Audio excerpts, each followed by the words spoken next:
ಆತ್ಮೀಯ ಬಂಧುಗಳೇ, ಶ್ರೀಮದ್ ಭಾಗವತಂ ಸ್ಕಂದ 3 ಭಾಗ 2 ಅಧ್ಯಾಯ 24 ಕರ್ದಮ ಮುನಿಗಳ ವೈರಾಗ್ಯ. ಇದರಿಂದ ಇವತ್ತು 41ನೇ ಶ್ಲೋಕವನ್ನ ತಿಳ್ಕೊಳ್ಳೋಣ. ಶ್ಲೋಕ 41. ಮೈತ್ರೇಯ ಉವಾಚ ಏವಂ ಸಮುದಿತಸ್ಥೇನ ಕಪಿಲೇನ ಪ್ರಜಾಪತಿಃ ದಕ್ಷಿಣೀಕೃತ್ಯ ತಂ ಪ್ರೀತೋ ವನಮೇವ ಜಗಾಮಹ. ಅನುವಾದ. ಶ್ರೀ ಮೈತ್ರೇಯರು ನುಡಿದರು, ಮಾನವ ಸಮಾಜದ ಪ್ರಜಾಪತಿಯಾದ ಕರ್ದಮ ಮುನಿಯು ಮಗನಾದ ಕಪಿಲನ ಮಾತುಗಳನ್ನು ಪೂರ್ತಿಯಾಗಿ ಕೇಳಿದ ನಂತರ ಅವನಿಗೆ ಪ್ರದಕ್ಷಿಣೆ ಮಾಡಿದನು ಮತ್ತು ಒಳಿತಾದ ಪ್ರಶಾಂತ ಮನಸ್ಸಿನಿಂದ ಆ ಕೂಡಲೇ ಕಾಡಿಗೆ ತೆರಳಿದನು. ಇದು ಶ್ಲೋಕ ಮತ್ತೆ ಅದರ ಅನುವಾದ. ಈಗ ಭಾವಾರ್ಥದ ಮೂಲಕ ನಾವು ಇದರ ಅರ್ಥವನ್ನ ತಿಳ್ಕೊಳ್ಳೋದಕ್ಕೆ ಪ್ರಯತ್ನ ಮಾಡೋಣ. ಓದ ಭಾಗದಲ್ಲಿ ನಾವೇನ್ ತಿಳ್ಕೊಂಡ್ವಿ? ಕಪಿಲ ಮುನಿಗಳು ಹೇಳ್ತಾರೆ, ಆಧ್ಯಾತ್ಮ ಜೀವನಕ್ಕೆ ಬಾಗಿಲನ ಹಾಗಿರುವಂತ ಈ ಒಂದು ಜ್ಞಾನವನ್ನ ನಾನು ನನ್ನ ತಾಯಿಗೂ ಕೂಡ ವಿವರಣೆ ಮಾಡಿ ಹೇಳ್ತೀನಿ. ಇದರಿಂದ ಏನಾಗುತ್ತೆ? ಕಾಮ್ಯ ಕರ್ಮಗಳ ಪ್ರತಿಕ್ರಿಯೆಗಳನ್ನೆಲ್ಲ ಅವಳು ಕೊನೆಗೊಳಿಸಿ ಪರಿಪೂರ್ಣತೆಯನ್ನ ಮತ್ತೆ ಆತ್ಮ ಸಾಕ್ಷಾತ್ಕಾರವನ್ನ ಅವಳು ಪಡ್ಕೊಳ್ತಾಳೆ. ಹೀಗೆ ಅವಳು ಕೂಡ ಸಕಲ ಭೌತಿಕ ಭಯಗಳಿಂದ ಮುಕ್ತಳಾಗ್ತಾಳೆ ಅಂತ ಕಪಿಲ ಮುನಿಗಳು ಹೇಳೋದನ್ನ ತಿಳ್ಕೊಂಡಿದ್ವಿ. ಈಗ ಈ ಶ್ಲೋಕದಲ್ಲಿ ಮೈತ್ರೇಯರು ಹೇಳ್ತಾರೆ, ಮಾನವ ಸಮಾಜದ ಪ್ರಜಾಪತಿಯಾದಂತಹ ಕರ್ದಮ ಮುನಿ ಇದಾರಲ್ಲ, ಅವರು ತಮ್ಮ ಮಗನಾದಂತಹ ಕಪಿಲ ಏನೇನ್ ಎಲ್ಲ ಮಾತುಗಳನ್ನ ಹೇಳ್ತಾನೋ ಅದನ್ನೆಲ್ಲ ಪೂರ್ತಿಯಾಗಿ ಕೇಳಿಸ್ಕೊಳ್ತಾರೆ. ಆಮೇಲೆ ಅವರಿಗೆ ಪ್ರದಕ್ಷಿಣೆ ಮಾಡಿ, ಅಂದ್ರೆ ಅವನು ಭಗವಂತನ ಅವತಾರ ಅಂತ ಅವ್ರಿಗೆ ಗೊತ್ತಲ್ವಾ, ಅದಕ್ಕೋಸ್ಕರ ಪ್ರದಕ್ಷಿಣೆ ಮಾಡಿ ಮತ್ತೆ ಒಳ್ಳೆ ಪ್ರಶಾಂತ ಮನಸ್ಸಿನಿಂದ ಅವನಿಗೆ ಇವಾಗ ಏನೂ ಆ ಕರ್ದಮ ಮುನಿಗಳಿಗೆ ಇವಾಗ ಏನೂ ಬಾಧೆ ಇಲ್ಲ. ಅಂದ್ರೆ ನನ್ನ ಹೆಂಡತಿ ಕ್ಷೇಮವಾಗಿರ್ತಾಳೋ ಇಲ್ವೋ ಅಂತ ಯಾವ ಯೋಚನೆನೂ ಇಲ್ಲ. ಮಕ್ಕಳು ಆ ರೀತಿ ಇರಬೇಕು. ತಂದೆ ತಾಯಿಗಳ ಯೋಚನೆಯನ್ನ ದೂರ ಮಾಡುವಂತ ಮಕ್ಕಳಿರ್ಬೇಕು, ಆಯ್ತಾ. ಅವ್ರು ಇರೋದ್ರಿಂದ, ಮಕ್ಳಿರೋದ್ರಿಂದ ತಂದೆ ತಾಯಿಗಳಿಗೆ ತೊಂದರೆ ಅಂತಂದ್ರೆ ಅಂತ ಮಕ್ಕಳು ನಿಜವಾಗ್ಲೂ ಒಳ್ಳೇದಲ್ಲ. ಆದ್ರೆ ಇಲ್ಲಿ ತಮ್ಮ ಮನಸ್ಸಲ್ಲಿ ಏನೇನು ಗೊಂದಲಗಳು ಅಥವಾ ಏನಾದ್ರೂ ಒಂದು ಯೋಚನೆ ಇದ್ರೆ ಅದನ್ನೆಲ್ಲ ದೂರ ಮಾಡ್ತಾರೆ ಕಪಿಲ ಮುನಿಗಳು. ನೀವೇನ್ ಯೋಚನೆ ಮಾಡಬೇಡಿ, ತಾಯಿ ಬಗ್ಗೆ ನಾನು ಅವ್ರನ್ನ ನೋಡ್ಕೊಳ್ತೀನಿ ಅಂತ ಅಂದ್ಬಿಟ್ಟು. ಸೊ ಆ ಒಂದು ಪ್ರಶಾಂತ ಮನಸ್ಸಿನಿಂದ ಈಗ ಕರ್ದಮ ಮುನಿಗಳು ಕಾಡಿಗೆ ಹೋಗ್ತಾರೆ ಅನ್ನೋದು ಈ ಒಂದು ಶ್ಲೋಕದ ಅರ್ಥ. ಈಗ ಭಾವಾರ್ಥದಲ್ಲಿ ಗುರುಗಳು ಇದ್ರ ಬಗ್ಗೆ ಏನ್ ಹೇಳಿದ್ದಾರೆ ಅಂತ ತಿಳ್ಕೊಳ್ಳೋಣ. ಕಾಡಿಗೆ ಹೋಗುವುದು ಪ್ರತಿಯೊಬ್ಬನಿಗೂ ಕಡ್ಡಾಯವಾಗಿರುತ್ತದೆ. ಒಬ್ಬನು ಹೋಗುವನು ಮತ್ತು ಇನ್ನೊಬ್ಬನು ಹೋಗುವುದಿಲ್ಲ ಎಂಬಂತಹ ಮಾನಸಿಕ ವಿಹಾರ ಅದಲ್ಲ. ಪ್ರತಿಯೊಬ್ಬನು ಕೊನೆ ಪಕ್ಷ ಒಬ್ಬ ವಾನಪ್ರಸ್ಥನಾಗಿ ಕಾಡಿಗೆ ತೆರಳಬೇಕು. ಕಾಡಿಗೆ ಹೋಗುವುದೆಂದರೆ ಪ್ರಹ್ಲಾದ ಮಹಾರಾಜನು ತನ್ನ ತಂದೆಯೊಡನೆ ಆಡಿದ ಮಾತುಗಳಲ್ಲಿ ವಿವರಿಸಿರುವಂತೆ ಪರಮಪ್ರಭುವನ್ನು 100ರಲ್ಲಿ 100ರಷ್ಟು ಆಶ್ರಯಿಸುವುದಾಗಿರುತ್ತದೆ.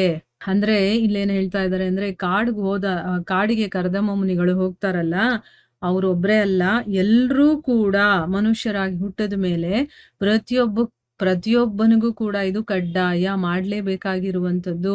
ಒಬ್ಬನು ಹೋಗ್ತಾನೆ ಒಬ್ಬನು ಹೋಗಲ್ಲ ಅಂತಂದ್ರೆ ಅದು ಮಾನಸಿಕ ವಿಹಾರ ಅಂತಲ್ಲ. ಅಂದ್ರೆ ನಮಗಿಷ್ಟ ಇದ್ರೆ ಹೋಗ್ಬೋದು, ಇಲ್ಲ ಅಂದ್ರೆ ಇಲ್ಲ, ಆ ರೀತಿ ಅಲ್ಲ. ಪ್ರತಿಯೊಬ್ಬನು ಕೂಡ ವಾನಪ್ರಸ್ಥಕ್ಕೋಸ್ಕರ ಕಾಡಿಗೆ ಹೋಗಲೇಬೇಕು ಅನ್ನುವಂತ ಒಂದು ಹೋಗಲೇಬೇಕು. ಕಾಡಿಗೆ ಹೋಗೋದು ಅಂತಂದ್ರೆ ಏನು, ಅದರ ಬಗ್ಗೆ ಪ್ರಹ್ಲಾದ ಮಹಾರಾಜ ತನ್ನ ತಂದೆ ಜೊತೆ ಕೆಲವೊಂದು ಮಾತುಕತೆಯನ್ನ ಆಡ್ತಾನಲ್ಲ, ಅದರಲ್ಲಿ ವಿವರಣೆ ಮಾಡಿದಾನೆ. ಕಾಡಿಗೆ ಹೋಗೋದು ಅಂತಂದ್ರೆ ಏನು ಅರ್ಥ ಅಂತಂದ್ರೆ, ಅವನು ಹೇಳಿರೋ ಪ್ರಕಾರ ಭಗವಂತನನ್ನ ನಾವು 100ರಲ್ಲಿ 100ರಷ್ಟು ಆಶ್ರಯಿಸೋದು. ಈಗ ಕಾಡು ಅಂತಂದ್ರೇನೆ ಹೇಗಿರುತ್ತೆ ಅನ್ನೋದು ನಮಗೆ ಗೊತ್ತಿದೆ, ಇಮ್ಯಾಜಿನೇಷನ್ ಮಾಡ್ಕೋಬಹುದು. ಅಲ್ಲಿ ಕಾಡು ಪ್ರಾಣಿಗಳಿರುತ್ತೆ, ಮತ್ತೆ ಊಟ ಬಟ್ಟೆ ತಿಂಡಿ ಎಲ್ಲದಕ್ಕೂ ತೊಂದರೆ, ವ್ಯವಸ್ಥೆಗಳಿರೋದಿಲ್ಲ. ಅಲ್ಲಿ ಏನ್ ಸಿಗುತ್ತೋ ಅದನ್ನೇ ತಿನ್ಬೇಕಾಗತ್ತೆ. ಮತ್ತೆ ಪ್ರಕೃತಿ ಹೇಗಿರುತ್ತೋ, ಬಿಸಿಲಿರುತ್ತೆ, ಮಳೆ ಇರುತ್ತೆ, ಚಳಿ ಗಾಳಿ ಎಲ್ಲ ಇರುತ್ತೆ. ಅಲ್ಲಿ ನಾವು ಕಂಪ್ಲೀಟ್ ಆಗಿ ಭಗವಂತನ ಮೇಲೆ ಡಿಪೆಂಡ್ ಆಗಿರ್ತೀವಿ. ನಮಗೆ ಯಾವುದೇ ಸೌಕರ್ಯಗಳು ಸಲಕರಣೆಗಳು ಏನು ಇರೋದಿಲ್ಲ. ಅಲ್ಲಿ ಭಗವಂತನನ್ನ ಬಿಟ್ರೆ ಬೇರೆ ಏನು ನಮಗೆ ಆಶ್ರಯ ಇರೋದಿಲ್ಲ. ಅದಕ್ಕೆ ಪ್ರಹ್ಲಾದ ಮಹಾರಾಜ ಏನ್ ಹೇಳಿರೋದು ಅಂತಂದ್ರೆ, ಕಾಡ್ಗೆ ಹೋಗೋದು ಅಂತಂದ್ರೆ ಅರ್ಥ ಭಗವಂತನ ಮೇಲೆ ನಾವು ಸಂಪೂರ್ಣ ಆಶ್ರಯಿಸಿರೋದು ಅಂತ ಅರ್ಥ ಅಂತ ಹೇಳಿದ್ದಾರೆ. ಸದಾ ಸಮುದ್ವಿಗ್ನದಿಯಾಂ ಅಂದ್ರೆ ಈ ವಿಷಯವನ್ನ ಭಾಗವತದ 7ನೇ ಸ್ಕಂದದ 5ನೇ ಅಧ್ಯಾಯದ 5ನೇ ಶ್ಲೋಕದಲ್ಲಿ ವಿವರಣೆ ಮಾಡಿ ಹೇಳಿದ್ದಾರೆ, ಆಯ್ತಾ. ಸದಾ ಭಗವಂತನನ್ನ ನಾವು ಆಶ್ರಯಿಸಿರೋದು ಅಂತ ಅರ್ಥ. ಅನಿತ್ಯವಾದ ಭೌತಿಕ ಶರೀರವನ್ನು ಧರಿಸಿದ ಜನರು ಯಾವಾಗಲೂ ವ್ಯಾಕುಲಗಳಿಂದ ತುಂಬಿರುತ್ತಾರೆ. ಆದುದರಿಂದ ಒಬ್ಬನು ಈ ಭೌತಿಕ ಶರೀರದಿಂದ ಬಹಳ ಬಾಧೆಗೊಂಡಿರಬಾರದು. ಆದರೆ ಅದರಿಂದ ಮುಕ್ತನಾಗಲು ಪ್ರಯತ್ನಿಸಬೇಕು. ಮುಕ್ತನಾಗುವುದಕ್ಕಾಗಿ ಪ್ರಾಥಮಿಕ ಪ್ರಕ್ರಿಯೆ ಎಂದರೆ ಕಾಡಿಗೆ ತೆರಳುವುದು ಅಥವಾ ಕೌಟುಂಬಿಕ ಸಂಬಂಧಗಳನ್ನು ತ್ಯಜಿಸುವುದು ಮತ್ತು ಕೃಷ್ಣ ಪ್ರಜ್ಞೆಯಲ್ಲಿ ಅನನ್ಯ ಭಾವದಿಂದ ನಿರತನಾಗುವುದು. ಅದು ಕಾಡಿಗೆ ಹೋಗುವ ಉದ್ದೇಶವಾಗಿದೆ. ನೋಡಿ ಇಲ್ಲೇನ್ ಹೇಳ್ತಾ ಇದ್ದಾರೆ ಅಂದ್ರೆ, ಈ ಅನಿತ್ಯವಾಗಿರುವಂತ ಭೌತಿಕ ಶರೀರವನ್ನ ಧರಿಸಿರುವಂತ ಜನ, ಅಂದ್ರೆ ನಾವು ಈ ಶರೀರದಲ್ಲಿ ಇದೀವಿ, ನಾವೇ ಈ ಶರೀರ ಅಲ್ಲ, ಆದ್ರೆ ನಾವು ಹಾಗೇ ಜೀವಿಸ್ತಾ ಇರೋದು, ಈ ಶರೀರನೇ ನಾನು ಅಂದ್ಕೊಂಡು ಜೀವಿಸ್ತಾ ಇದೀವಿ. ಇದು ಅನಿತ್ಯವಾಗಿರುವಂಥದ್ದು. ಈ ಒಂದು ಶರೀರವನ್ನ ಧರಿಸಿರೋ ಕಾರಣದಿಂದ ಜನರು ಯಾವಾಗ್ಲೂ ವ್ಯಾಕುಲಗಳಿಂದ ತುಂಬಿರ್ತಾರೆ. ತುಂಬಾ ವ್ಯಾಕುಲ ಇರುತ್ತೆ. ಯಾವುದಾದ್ರೂ ಒಂದು ವಿಷಯ ತಗೊಂಡ್ರು ಅವ್ರಿಗೆ ವ್ಯಾಕುಲತೆ ಇರುತ್ತೆ. ಅದಕ್ಕೋಸ್ಕರನೇ ಒಬ್ಬ ಈ ಭೌತಿಕ ಶರೀರದಿಂದ ಬಹಳ ಬಾಧೆಗೊಂಡಿರಬಾರ್ದು, ಅಂದ್ರೆ ನಾವು ಆ ರೀತಿ ಇರಬಾರ್ದು ಅಂತ ಹೇಳ್ತಾ ಇದ್ದಾರೆ. ಯಾವಾಗ್ಲೂ ಈ ಶರೀರದ ಒಂದು ಇದರಿಂದ ಮುಕ್ತರಾಗಬೇಕು, ನಾವು ಅದಕ್ಕೆ ಪ್ರಯತ್ನ ಮಾಡ್ತಾ ಇರಬೇಕು. ಮುಕ್ತರಾಗೋದಕ್ಕಿರುವಂತ ಪ್ರಾಥಮಿಕ ಪ್ರಕ್ರಿಯೆ ಏನಪ್ಪಾ ಅಂತಂದ್ರೆ ಕಾಡಿಗೆ ಹೋಗೋದು, ಅಥವಾ ನಮ್ಮ ಕುಟುಂಬದಲ್ಲಿರುವಂತ ನಮ್ಮ ಸಂಬಂಧಗಳನ್ನೆಲ್ಲ ತ್ಯಜಿಸಿ ಸದಾ ಭಗವಂತನ ಭಕ್ತಿಯಲ್ಲಿ, ಅವನ ನೆನಪಿನಲ್ಲಿ, ಅವನ ಸ್ಮರಣೆಯಲ್ಲಿ ಅನನ್ಯ ಭಾವದಿಂದ ನಾವು ನಿರತರಾಗುವುದು. ಇದು ಕಾಡಿಗೆ ಹೋಗುವಂತ ಉದ್ದೇಶ, ಆಯ್ತಾ? ಇದನ್ನ ನಾವು ಎಲ್ಲಿದ್ದು ಬೇಕಾದ್ರೂ ಮಾಡ್ಬೋದು, ಆದ್ರೆ ಈ ಕಲಿಯುಗದಲ್ಲಿ ಕಾಡಿಗೆ ಹೋಗೋದನ್ನ ನಿಷಿದ್ಧ ಮಾಡಿದ್ದಾರೆ.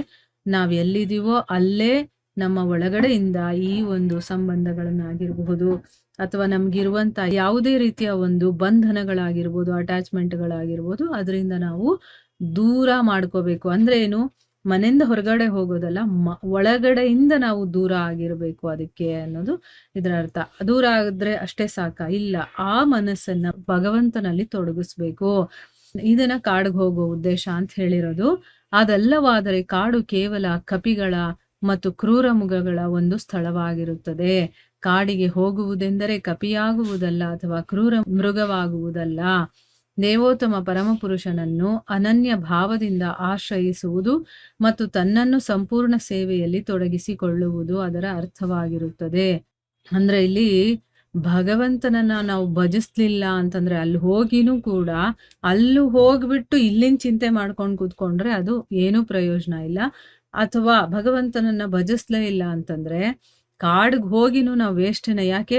ಕಾಡು ಬರೀ ಕಪಿಗಳ ಕ್ರೂರ ಮೃಗಗಳ ಒಂದು ಸ್ಥಳವಾಗಿರುತ್ತೆ. ಆ ರೀತಿ ನಾವೇನಾದ್ರೂ ಮಾಡಿದ್ರೆ ಬರೀ ಪ್ರಾಣಿಗಳಿರುವಂತ ಒಂದು ಜಾಗ ಆಗುತ್ತೆ. ಆದ್ರೆ ಕಾಡಿಗೆ ಹೋಗೋದು ಅಂತಂದ್ರೆ ಅರ್ಥ ನಾವು ಕಪಿ ಅಥವಾ ಕ್ರೂರ ಮೃಗ ಆ ರೀತಿ ಇರೋದಲ್ಲ. ಭಗವಂತನನ್ನ ಅನನ್ಯ ಭಾವದಿಂದ ಆಶ್ರಯಿಸ್ಬೇಕು ನಾವು. ಅಂದ್ರೆ ಅವನಲ್ಲಿ ತಮ್ಮನ್ನ ನಾವು ತೊಡಗಿಸ್ಕೊಳ್ಳೋದು, ಅವನ ಸೇವೆನಲ್ಲೇ ನಮ್ಮನ್ನ ನಾವು ತೊಡಗಿಸ್ಕೊಳ್ಳೋದು ಅದರ ಅರ್ಥ. ವ್ಯಕ್ತಿಯು ವಾಸ್ತವಿಕವಾಗಿ ಕಾಡಿಗೆ ಹೋಗಬೇಕಾಗಿರುವುದಿಲ್ಲ. ಈ ಕಾಲದಲ್ಲಿ ತನ್ನ ಜೀವನವೆಲ್ಲವನ್ನೂ ದೊಡ್ಡ ನಗರಗಳಲ್ಲಿ ಯಾಪನೆ ಮಾಡಿದ ಒಬ್ಬ ಮನುಷ್ಯನಿಗೆ ಇದು ಎಷ್ಟಕ್ಕೂ ಉಪದೇಶಾರ್ಹವಲ್ಲ. ಪ್ರಹ್ಲಾದ ಮಹಾರಾಜನು ವಿವರಿಸಿರುವಂತೆ ಹಿತ್ವಾತ್ಮಪಾತಂ ಗೃಹಮಂಧಕೂಪಂ. ಒಬ್ಬನು ಯಾವಾಗಲೂ ತನ್ನ ಕುಟುಂಬ ಜೀವನದ ಹೊಣೆಗಾರಿಕೆಗಳಲ್ಲೇ ನಿರತನಾಗಿರಬಾರದು. ಏಕೆಂದರೆ ಕೃಷ್ಣ ಪ್ರಜ್ಞೆ ಇಲ್ಲದ ಕುಟುಂಬ ಜೀವನವು ಅಂಧಕೂಪದಂತೆಯೇ ಸರಿ. ವ್ಯಕ್ತಿಯು ಏಕಾಂಗಿಯಾಗಿ ಒಂದು ನಿರ್ಜನ ಪ್ರದೇಶದಲ್ಲಿರುವಾಗ ಒಂದು ಕುರುಡು ಬಾವಿಗೆ ಬಿದ್ದಂತೆ. ಅಲ್ಲಿ ಅವನನ್ನ ಕಾಪಾಡುವವರು ಯಾರೂ ಇರುವುದಿಲ್ಲ. ಅವನು ಎಷ್ಟೋ ವರ್ಷ ಕಾಲ ಅಲ್ಲಿ ಅರಚಾಡಬಹುದು. ಆ ಅರಚಾಟವು ಯಾವ ಕಡೆಯಿಂದ ಬರುತ್ತಿದೆ ಎಂಬುದನ್ನು ನೋಡುವವರಾಗಲಿ ಕೇಳುವವರಾಗಲಿ ಅಲ್ಲಿರುವುದಿಲ್ಲ. ಮರಣ ನಿಶ್ಚಿತವಾದುದು. ಹಾಗೆಯೇ ಪರಮ ಪ್ರಭುವಿನೊಡನೆ ಇರುವ ಶಾಶ್ವತ ಸಂಬಂಧವನ್ನು ಮರೆತವರು ಕುಟುಂಬ ಜೀವನವೆಂಬ ಕುರುಡು ಬಾವಿಯಲ್ಲಿರುತ್ತಾರೆ. ಅವರ ಪರಿಸ್ಥಿತಿಯು ಅತ್ಯಂತ ಅಶುಭಕರವಾಗಿದೆ. ಪ್ರಹ್ಲಾದ ಮಹಾರಾಜನು ಉಪದೇಶಿಸಿರುವುದು ಏನೆಂದರೆ, ವ್ಯಕ್ತಿಯು ಇಂತಹ ಅಂಧಕೂಪವನ್ನು ಹೇಗಾದರೂ ಮಾಡಿ ತ್ಯಜಿಸಬೇಕು ಮತ್ತು ಕೃಷ್ಣ ಪ್ರಜ್ಞೆಗೆ ತನ್ನನ್ನು ಹೊಂದಿಸಬೇಕು. ಹೀಗೆ ವ್ಯಾಕುಲಮಯವಾಗಿರುವ ಭೌತಿಕ ಬಂಧನದಿಂದ ಬಿಡುಗಡೆಗೊಳ್ಳಬಹುದು.